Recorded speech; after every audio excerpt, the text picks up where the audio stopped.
Apartheid commander Eugene de Kock has been released on parole, while Clive Derby-Lewis is not acknowledged as being terminally ill enough for parole.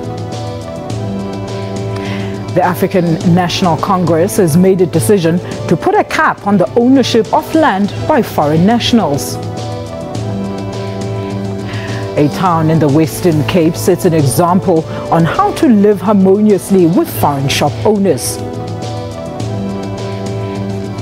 In other news that made headlines, but unfortunately we can't go in depth with, but you can still comment on via our social media networks. Now, the Department of Education is facing cybercrime as their system was hacked into earlier this week. Zimbabwean President Robert Mugabe took over the post of African Union Chairman on Friday. And in sports news, Bafana Bafana receives a warm welcome on their arrival from Equatorial Guinea. A very good morning and a warm welcome to yet another exciting edition of Media Monitor, your program where we give in-depth analysis of the day news as well as events that got the country and the region talking. And I'm your host, Alicia Jari. Our call-in topic for today is Eugene de Kock soon to be a free man, while Clive Derby-Lewis was denied parole. What do you think about Justice Minister's decision not to grant Derby-Lewis parole? Do share your views concerning this topic by calling us on the following numbers. It's +2 711 714 6843. It's 714 6847 and 714 6857. Or interact with us on Twitter at SA Media Monitor, as well as on our Facebook page, Media Monitor, including our email address. That's mediamonitor@sabc.co.za. A very, very good morning to you.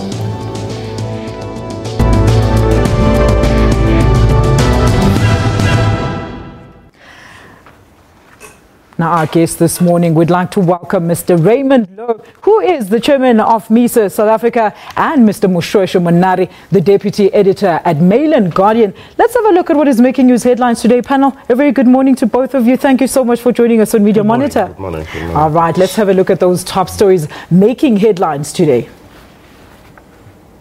And there they are. We're starting with the Sunday Independent. That is Jackie Celebi's sensational claim revealed. Let's have a look at more news. And it's the Weekend August. DA probe for shadowy unrest front. Let's have a look at more news. There it is. It's the Sunday Tribune. And of course, de Kock's release opens up old wounds and stirs quite a few emotions. And of course, there it is, the Sunday Mail. Now, that's our Zimbabwean paper there. And it says President lays out vision for Africa. And of course, back home here, it's the Sunday Times. ANC leader in votes for cash scandal. Very, very big news and interesting news making headlines across all our newspapers this morning. Now, gentlemen, let's get into the crux of things there. Let's start with the Sunday Independent. And of course, that headline says Jackie Celebi's sensational claim revealed. Now, apparently, Celebi's relationship with the drug lord, Mr. Glenn Agliotti, was in fact an intelligence operation that was authorized by then intelligence bosses. Now, this is a groundbreaking story. What are your views on this, Mushweshe?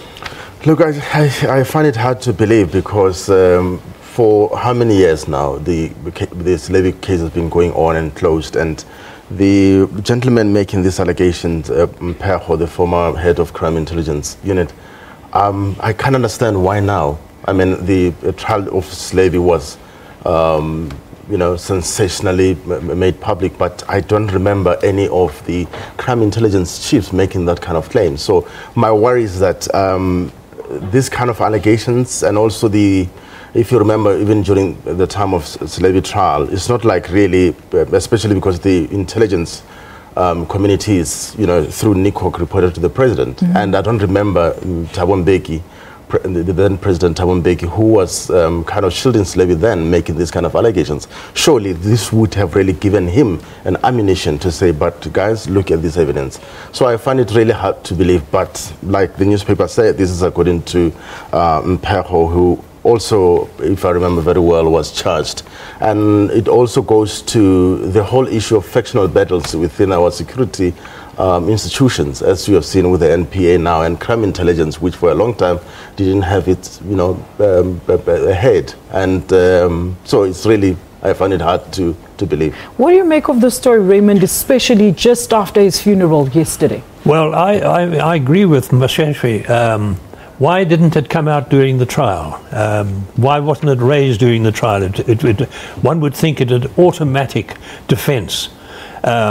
And there was no reason to suppress it during the trial. I can't think of a reason for suppressing it during the trial. So I'm skeptical as well. But let's see how it develops. How it goes on. And that's how we'll leave it all. I'm sorry, just to add there to say, also Selebi himself, and he never put this as his defense. And if you remember very well the famous quote that Akliot, my friend, finished in Clar, he was kind of confirming their relationship. So this was the man on trial for criminal charges. Surely he would have really revealed to say this was authorized. And I don't remember, maybe I missed it, but I don't remember Jackie Levy himself really putting the defense to say, but this was authorized by NICOC or any intelligence authorities.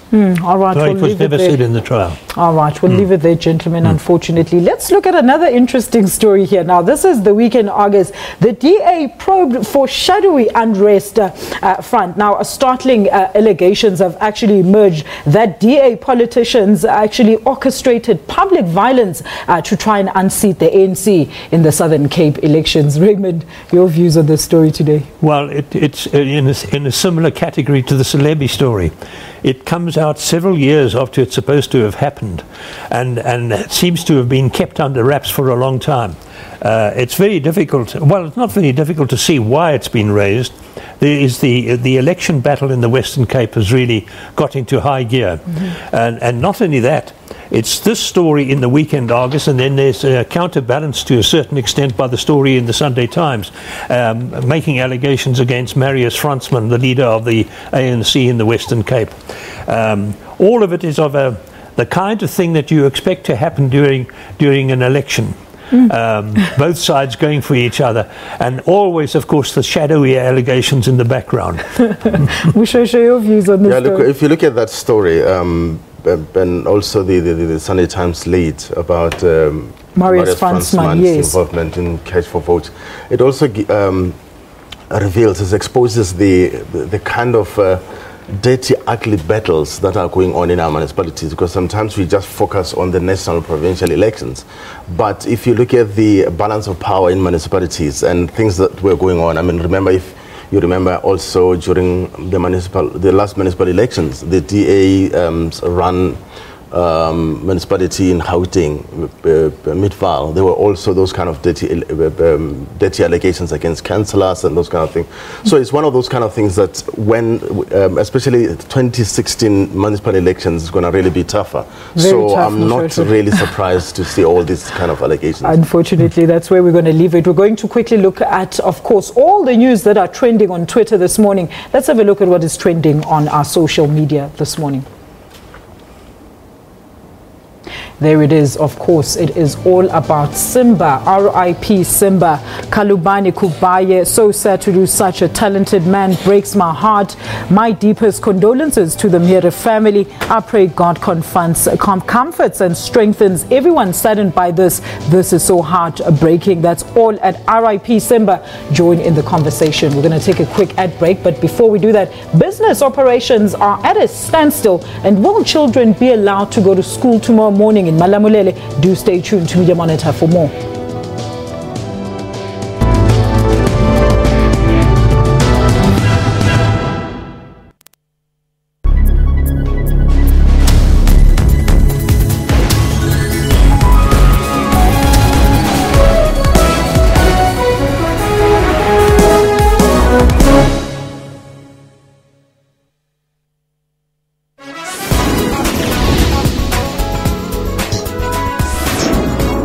Cameroon's economic capital, a unique art collection is on display.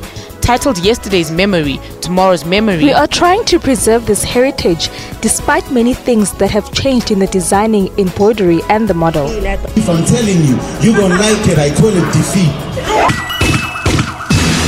Join Musam Khalipi on Afro Showbiz every Saturday at 19:30 CAT.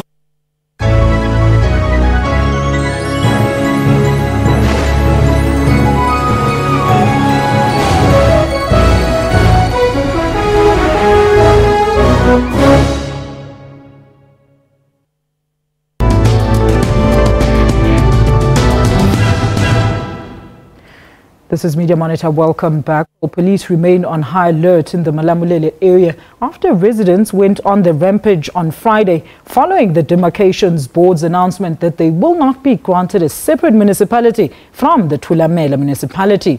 Protesters brought Malamulele to a standstill, a complete business and schools shutdown.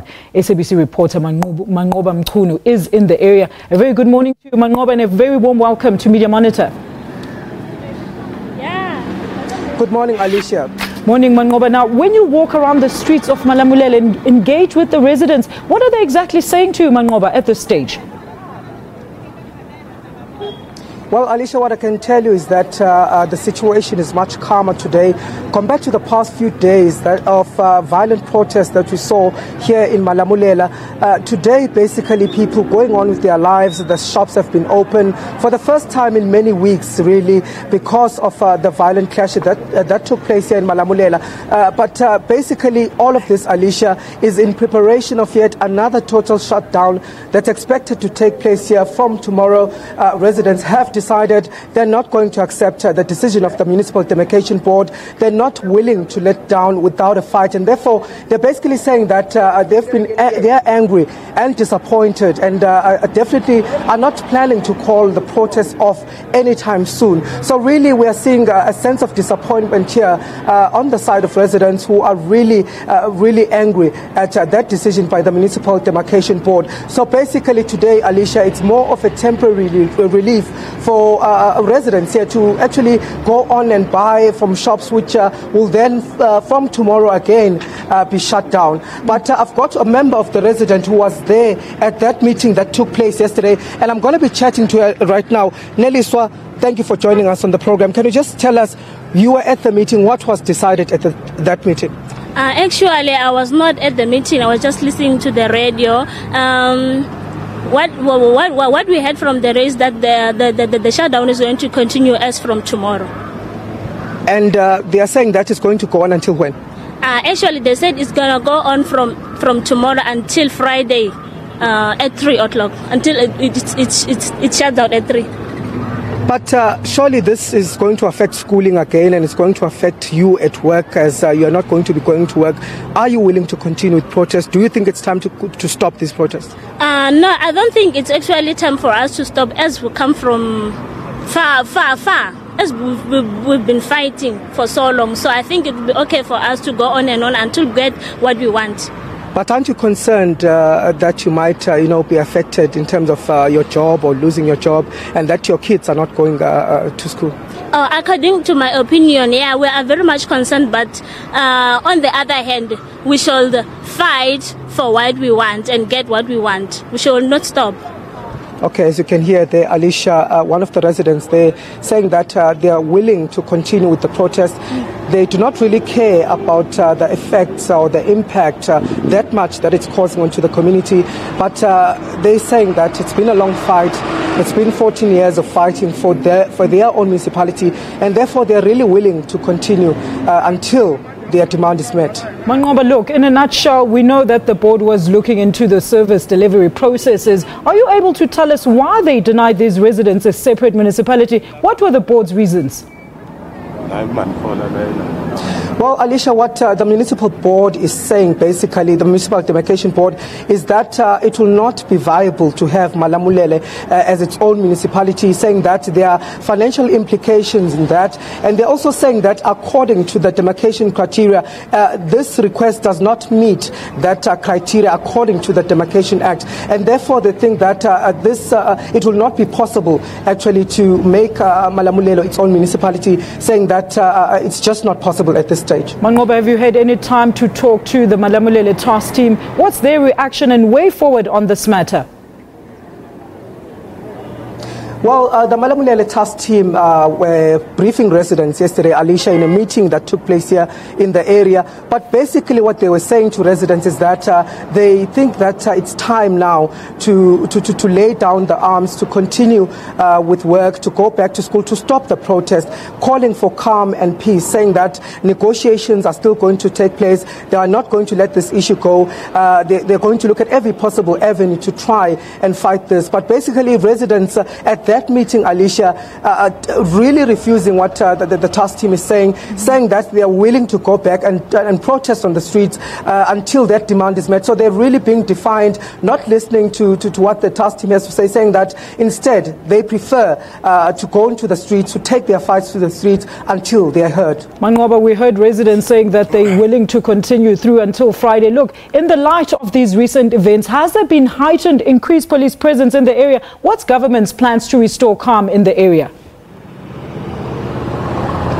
Well, certainly, Alicia, we've seen a number of police here in Malamulela, at least at every street corner. If you go around the town, every street corner, there are police inyalas, there are police vans, there are police driving around. So the security has really been heightened here, as there are fears that we could see this unrest that we saw here for the past 3 weeks taking place again. So certainly, security has been beefed up, and really, we know that things could start as early as tonight. So we're expecting to see more police taking or driving around the streets to ensure that peace and stability is maintained in this place. We haven't been able to hear from government. We've tried to reach Malamulela municipality, but our efforts at this stage have not been successful. Thank you for that. That's SABC reporter Mangoba Mkhunu, live to us, of course, from Popo. Let's have a quick look at our information board and see what news are making headlines.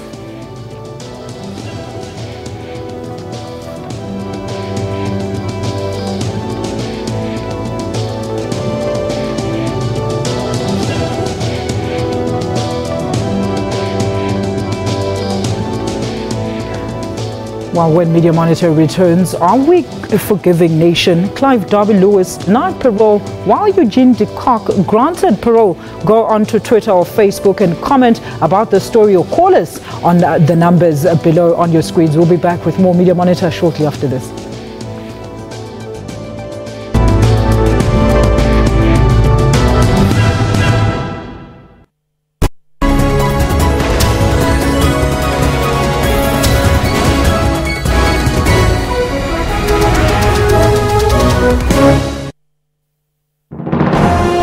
Zoom into Africa. This is Chad. The president is Idriss Déby. Chad got independent from France on 11 August in 1961. The population is more than 11 million people. One of the major languages spoken is Arabic. Monetary unit is CFA.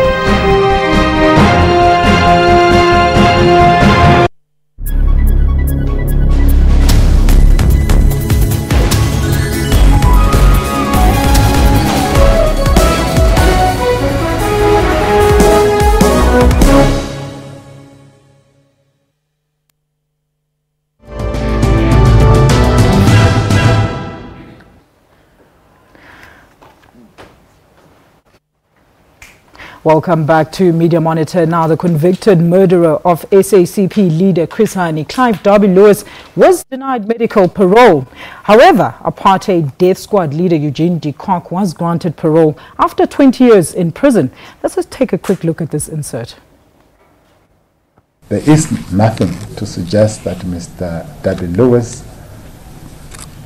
Derby-Lewis's condition is such that he is rendered physically incapacitated as a result of injury, disease, or illness so as to severely limit daily activity or self-care. I'm also not satisfied that requirements of Section 79(1)(b) have been complied with, as there is no indication on the profile as to whether the offender has shown remorse for the crimes committed.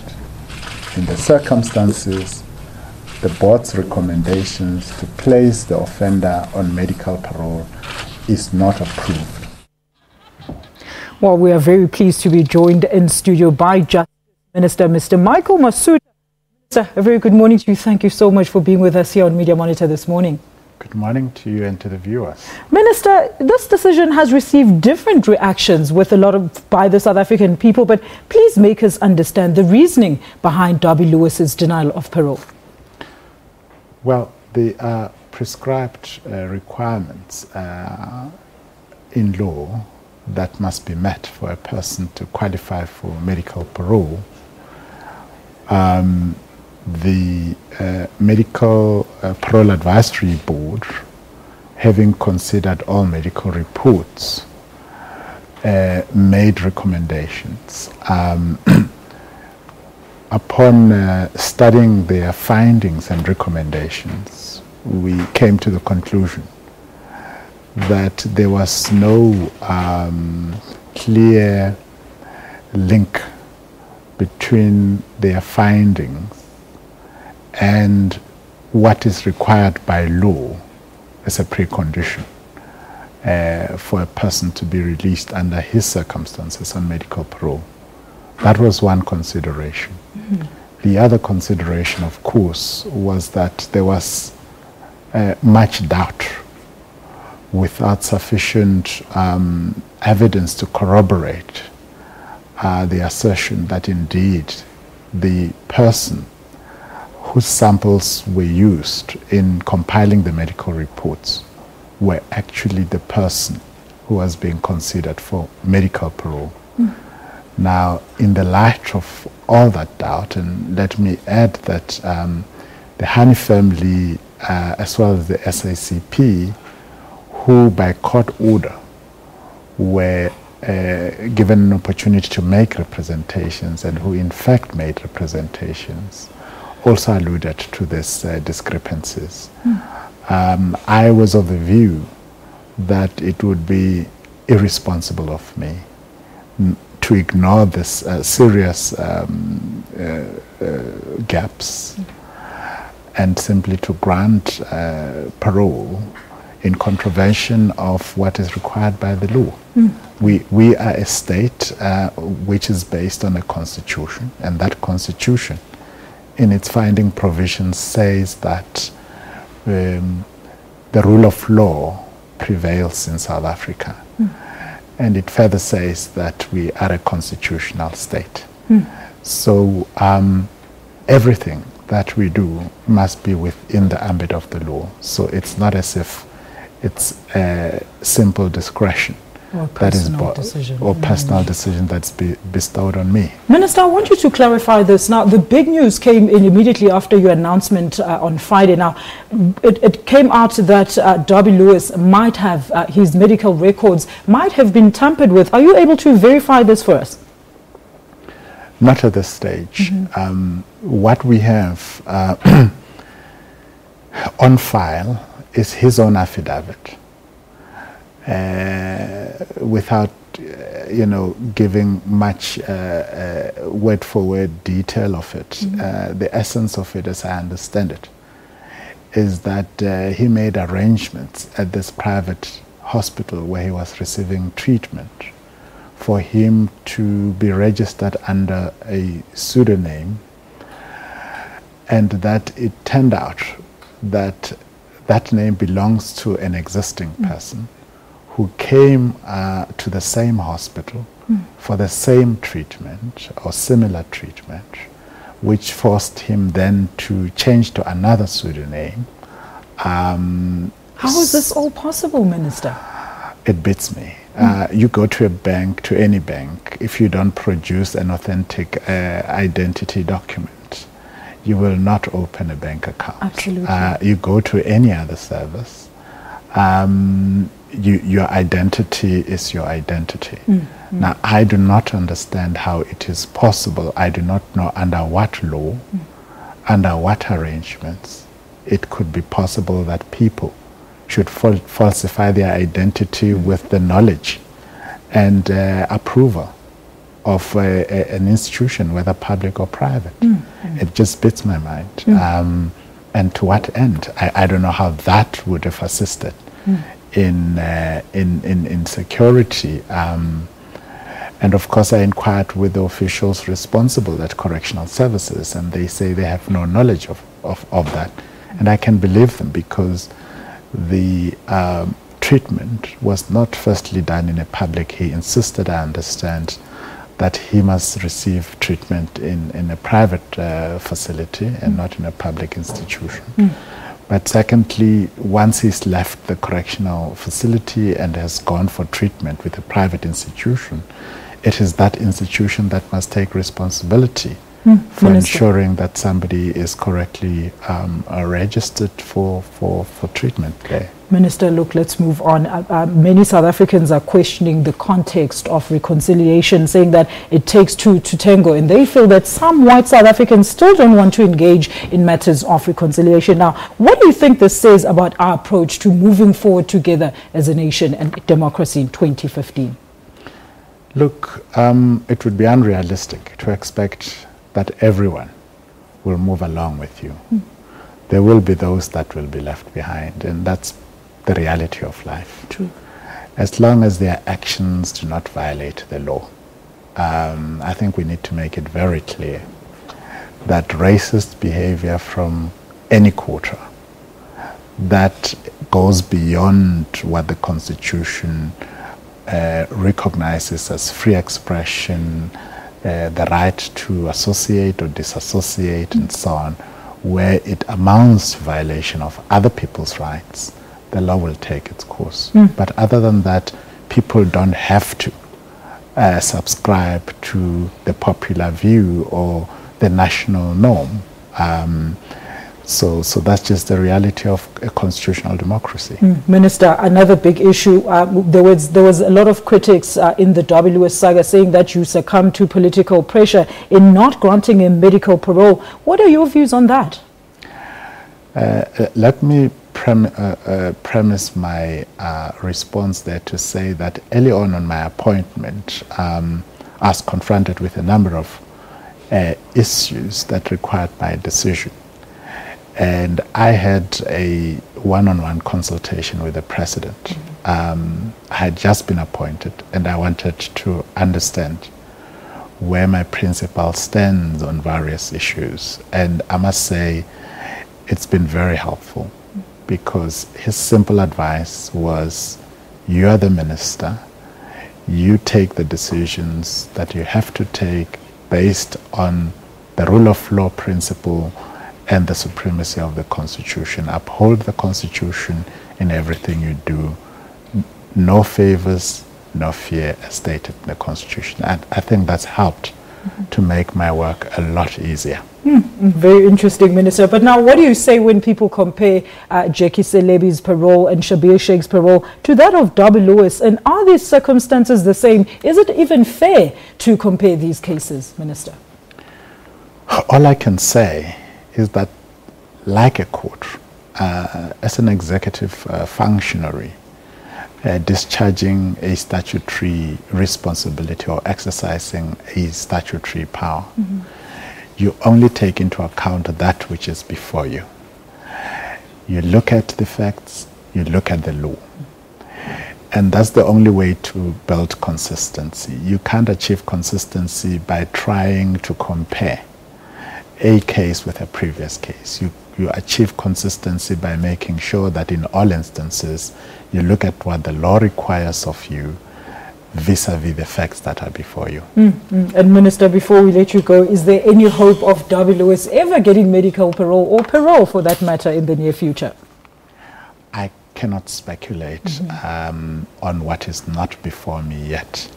If an application is presented to me and on the facts versus the law, he clearly qualifies, we would not hesitate to grant him medical parole like any other applicant. We deal with so many of these cases on a daily basis, and many people get granted or refused medical parole. It's an ongoing process. Minister, before I let you go, let's have a look at what some of our viewers are saying about our discussion here. I know it's been a big news frenzy all week. People very, very divided about that decision that you made there. There it is. Lindiwe Gasa says, good decision. Dabi Lewis must tell us who sent them to shoot Hani, then he can get parole. Notemba Majenge says he must rot in #jail. Chris Hani is no more and is not showing any remorse. Thank you for that. And Imagine Sheila George says, this Clive acted like the true architect of apartheid to kill Chris when he could all see dawn in SA Magahlali. What do you think about those views, Minister? I don't have an opinion. All right. Well, thank you so much, Minister. Yes, go ahead. Except to say that in future, if a similar application is presented to us, those would not be the main or even the factors to look into in making a decision. Neither would we take into account opinions such as those. We would only focus on the facts before us and make a decision as required by the law. Minister, thank you so much for your time right here on Media Monitor. Thank you very much. All right. Well, that is, of course, the Justice Minister, Mr. Michael Masuta, joining us live right here on Media Monitor.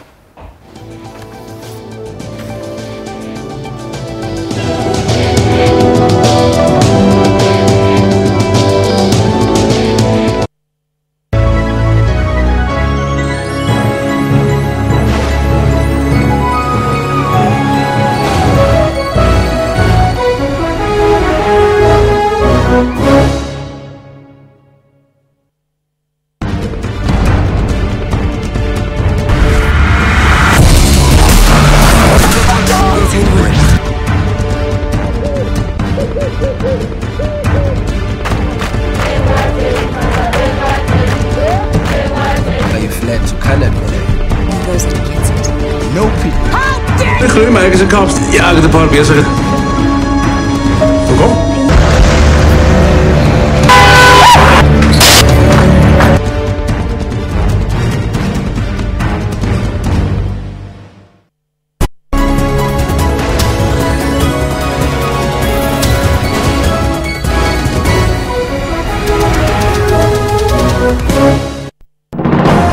Zoom into Africa.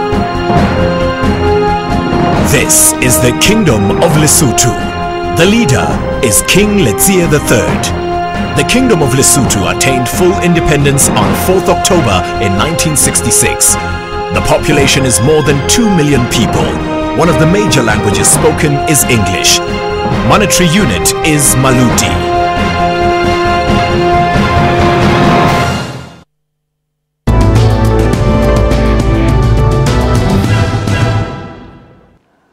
Well, welcome back to Media Monitor. Now, I just want to get a quick feedback from my panelists about this growing issue. You saw our reporter on the scene, of course, in Malamulele. But let me take Sophie from Mpumalanga on the line first. Sophie, a very good morning to you, ma'am. Thank you so much for joining us. Please go ahead with your comment. Hi, Polita. Yes, ma'am. Please go ahead with your comment. Good morning to you. Yeah, I'm just saying Debbie Lewis was not supposed to get a parole because he must tell us the truth as to who's standing to kill Chris Hani. We just want to know that. He must tell us the truth. Thank you so much for that. That is Sophie out in Limpopo calling us. Panel, what are your views? We saw the situation in Malamulele. Residents are threatening to go on another complete shutdown. I mean, this is now the third week or second week of school that the kids have missed. What are your views on that, Mushweshu? Look, to me, it's two things. First of all, is the role of the Demarcation Board. Remember, the Demarcation Board is a technocratic organization decided on technical grounds. Before every local government elections, they look at migration patterns and demarcate municipalities and the like. We saw that in 2006 during Kutsong. But at the center of it all sometimes is more about lack of consultation with the community. But still, regarding Malamulele, it's not even about whether the community wants to belong to another municipality on the basis of Demarcation Board's decision. It's more about the basic services. And had it not been the fact that there are problems about how services, the quality of services in Malamulele, there wouldn't be this protest. Very quickly. And again, remember also the ANC, if you look at the Melon story on Friday, also acknowledged to say some of the factional fights and also incompetence and the appointments that are made in these municipalities also contribute to what we are seeing in Malamulele, unfortunately. Thank you, Mushweshu. Very quickly, Raymond, what are your views? Yes, exactly. What he was saying is supported by me. I believe it's the the quality of services, and it's very interesting to see that the ANC have decided that some of their appointments as a result of affirmative action, particularly in the local government areas, have been dictated by party loyalty rather than people having any skills to do the job. And I think it's very good that the ANC have at last cottoned on to the fact that they have got to have a good look at with the quality of service. Let's leave it there, Raymond. We're going to be talking about more interesting news now. Well, the African National Congress met in its first NEC Lekgotla for 2015. Land reform remains a contentious issue in South Africa. However, the highlight of the ANC's 2015 Lekgotla was a reconciliatory approach to land ownership. Let's take a look at this clip. The Lekgotla has resolved that there should be a ceiling on land ownership. That is a maximum of 12,000 hectares or 2 farms for both natural and all forms of legal personas. And land ownership by foreign nationals will also be prohibited. They will, however, be able to access land through leaseholds. Well, I guess the first question there, panel, is should we applaud the government on how they're handling this issue? It was not a hostile takeover like we've witnessed in other countries like Zimbabwe. Raymond, what do you think? Well, certainly. It's a bit better, but not very much better at all. And I think the denial of ownership of land to foreigners is telling foreigners we don't want you to invest in South Africa. And that is totally contradictory to the message that was sent out to the world from Davos by the President. I find it absolutely startling that the government says one thing one day with one voice and then changes its mind the next day and says something else, and somebody else says something else which is totally contradictory. And also the agricultural community say this is unworkable. And it appears that they haven't discussed this with the agricultural community before they announced the cap on land ownership and the fact that there should be no foreign ownership. And the question that worries me a little bit is when the land question of agricultural land, when does that transfer into municipal land, into municipal area land, like my house, for instance? Is there eventually going to be a decision that somebody's house is going to be handed over to somebody else? Well, Raymond, the news this week, people were saying that investors will stay to invest in South Africa. They've seen what they want, so they'll probably will stay. And if they don't stay, Chinese will come and invest. Oh, but no new ones will come in, and that's the problem. Mushasho, what do you think? I'd want to disagree with Raymond about the land question. To say, look, if you're going to really worry about foreign investors and not worry about your own people, that also will have devastating consequences. We have seen in Zimbabwe where the government, after 20 years, realized that actually the land question is key to their domestic policy.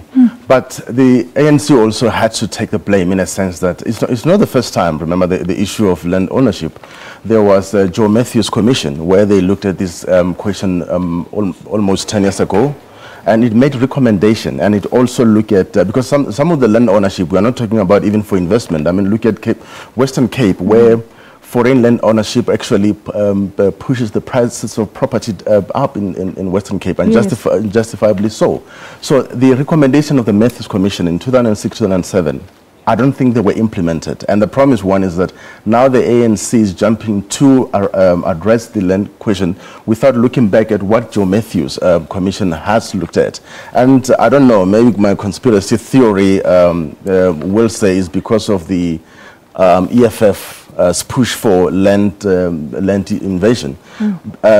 To me, that's the worry, to say if the ANC is going to be pushed by EFF, it's going to end up really pushing radical, reckless land policies. I think it was Halima Mutlanti more than 10 years ago who also, when he was Secretary General of the ANC, also worried about what he called then absentee landlords, to say we cannot have that in South Africa, especially when we do have land problems of our own. I mean, you see in terms of urban human settlements, I mean, you see in terms of the imbalances in rural, in commercial farming in rural areas. So I'm saying that the ANC should not be emotional about it, but still, you cannot ignore the land question that it has to be addressed. It has to be addressed, and it's quite a very, very sensitive issue, and also how it would impact the enrichment, and also how would it address all those socio-economic factors that we see often leading people into looting. Let's quickly take a look at some of the tweets now on this topic. Alfia says this resolution needs radical leadership to be beneficial for the people. Mampe Mashishi says no, they are late. The country is almost in flames because of their lack of discipline to stick to promises. Lucky Mash says the ANC is the one saying occupation of black land by blacks, the rightful owners illegal, even at this age. All right, thank you so much. We'll leave it there for your tweets now and move on to our next topics. As relationships between foreign nationals and locals remain volatile in Dunoon Township in Western Cape, victims of the 2008 looting attacks have found a new way of working together with their South African counterparts. Well, to tell us more about this in a short while in our Cape Town studios, we will welcome Dunoon community leaders Messi Mankua as well as Andile Peter. But before that, let's take a look at this insert.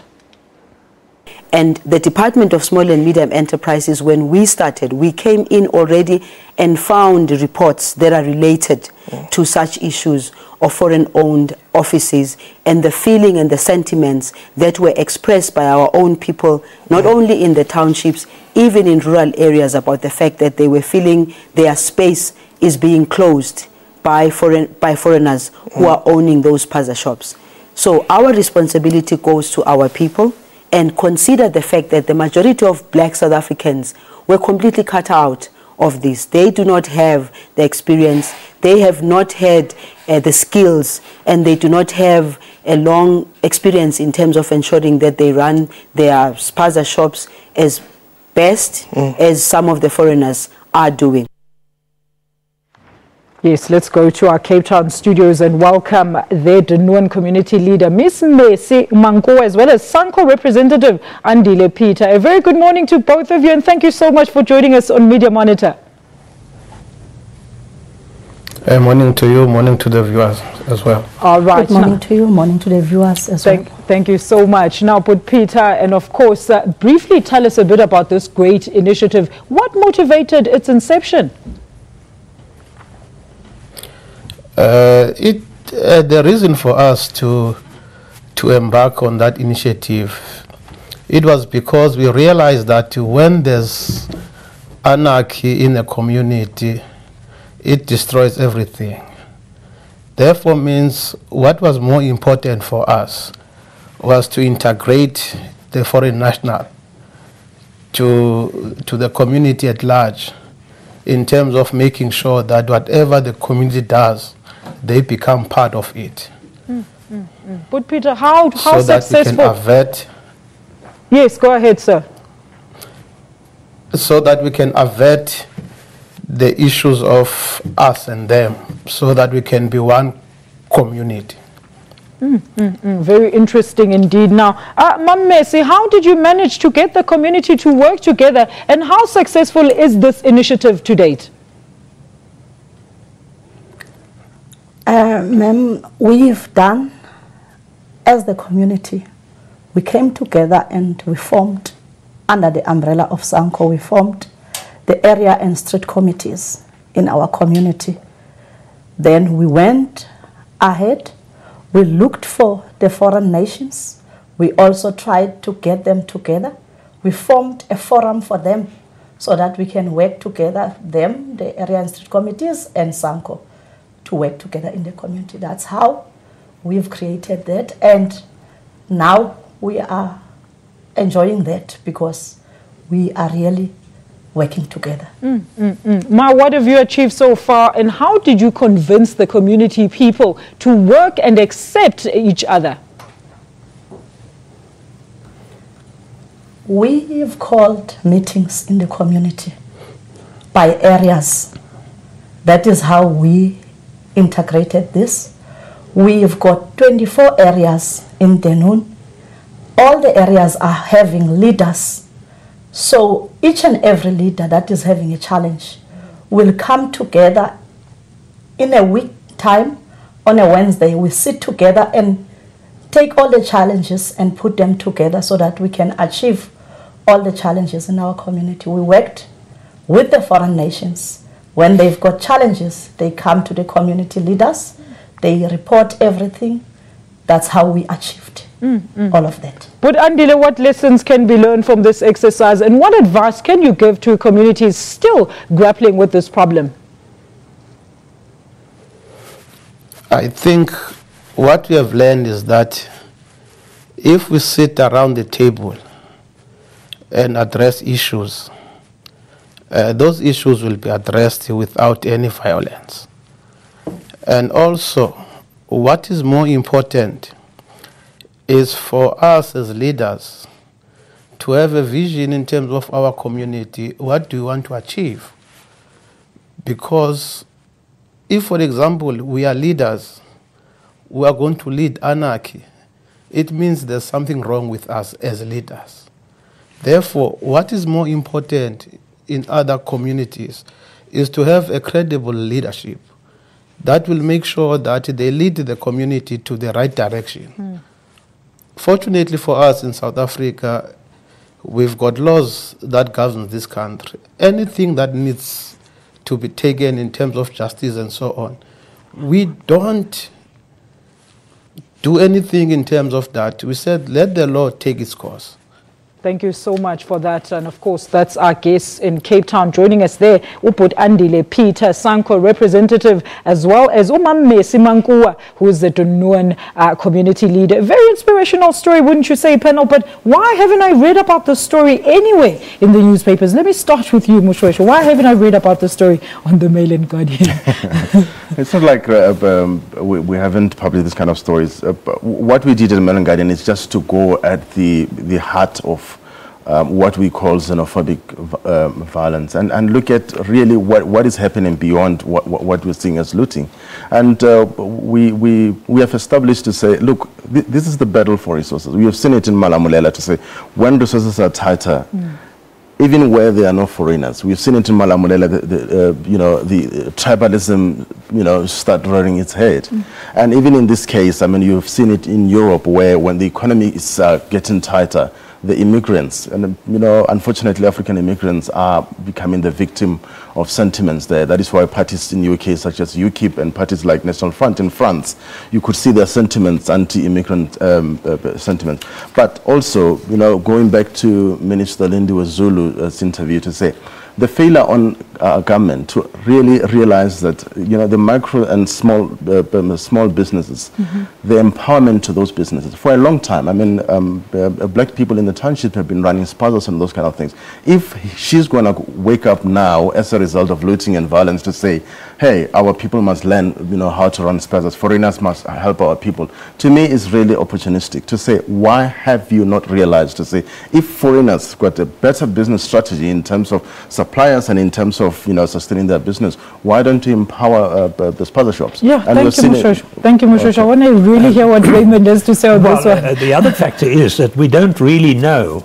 what sparked this, apart from the story about the boy being shot by one of the shopkeepers.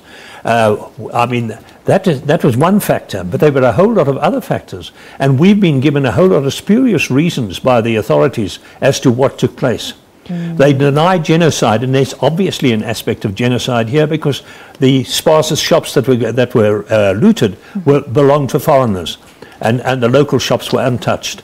So what one needs in this area is in fact a proper investigation as to what is really going on, and I don't think that we are getting it. Well, those are the stories that you can tell, Mushwesho. Unfortunately, we've run out of time, but for more of these stories, you can go to our SABC News online page. These are some of the headlines that are currently trending.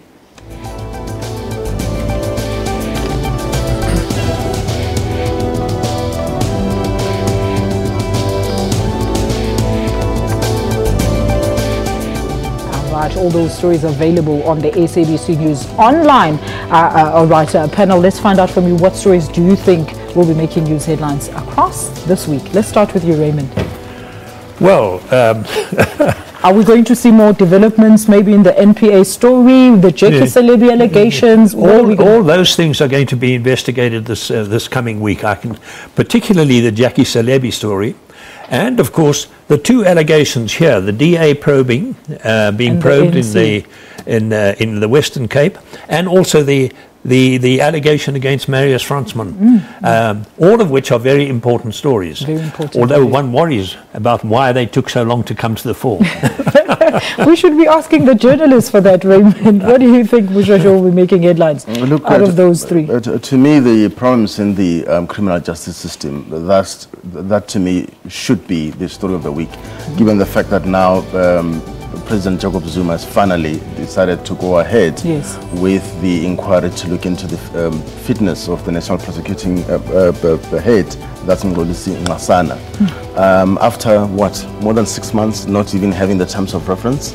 And also that story is linked to the fact that you are having all our key public institutions being affected by factional fights. I mean, it's SARS, it's the Hawks, it's crime intelligence, the NPA, the police, and those kind of things. To me, that's the story of the week. All right. Well, I was hoping that you'd say Malamulele, since we saw residents threatening to go on the rampage all week until Friday, 3 p.m. Government should step in there, very much so, and get those kids back to school.